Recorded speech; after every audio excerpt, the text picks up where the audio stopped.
And again, our strongest partner has always been the United States. But of course, we are trying to form coalitions and multilateral relations so that those like-minded nations who share the same values as we do, who hew to international law, most specifically the UNCLOS, present that position very clearly to anyone who has intentions of unilaterally changing the world order, and that is how we are guided in that. Okay. Bigyan lang po natin ng konting konteksto, no? Ito po ay ang sagot ni BBM sa isang katanungan sa mga reporters kung paano daw niya binabalanse ang relasyon ng Pilipinas, Estados Unidos at ng China.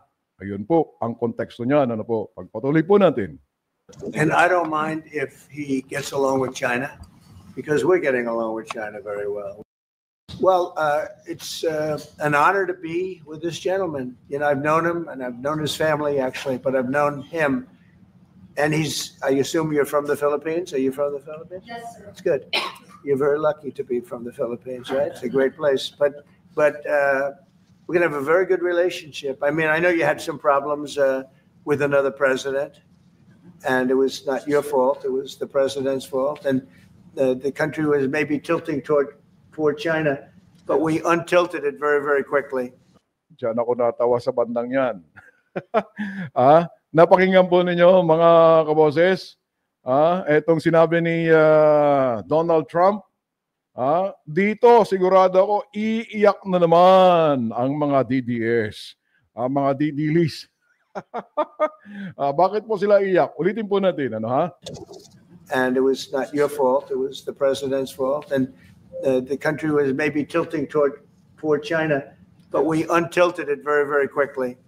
But you know, you had a country that was tilting toward China for a period of time, and I just don't think that would have been good for you. You could deal with China, you should deal with China, but when I got elected, everything changed and they came right back to us. Yun. May pinapatamaan po si Donald Trump dito, no? Ang sabi niya, a former president. Ay, naku po. Naku po naman, ayan na naman po tayo. Na kung saan sigurado ko na, naku, mamamatay na naman sa inggit itong mga DDS. Ngayon pa nga lang meron ng banat si Lakwat Sara gusto kong ipaalala po sa inyo, mga kaboses, na itong si Lakwat Sara, wala din po dito sa bansa ngayon. Nandun siya sa Europa. Nandun po siya sa Netherlands, The Hague. Yan. Nandun po siya. Naglalakwat siya talaga alam niya na may bagyo.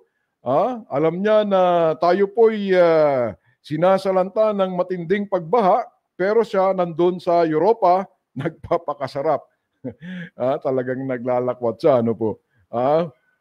Pero etong ipinakita ko po sa inyo, hindi po totoo yan Hindi po totoo yan. Ayan po ay AI lamang po yan. AI. At ayan po ay na-pick up na lahat ng mga network sa Estados Unidos yan. AI pa rin yan. Tanungin po ninyo mga DDS. Tanungin po ninyo si Harry Roque. Tanungin po ninyo si Robin Padilla. Tanungin po ninyo si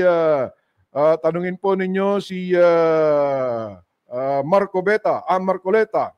Tanungin po ninyo si Ipe. Tanungin po ninyo si Maharlotka. Yan. Ito AI to Hindi po totoong nangyari yan Fake news yan di ba? Nagbobolahan lang si Donald Trump tsaka si PBBM dyan. Mga kaboses. Kaya huwag po kayong maniwala, mga DDS, dyan sa nangyaring yan. Kasi hindi po totoo yan sa pananaw po ninyo. Hindi po ba? Ayan po ay AI lamang.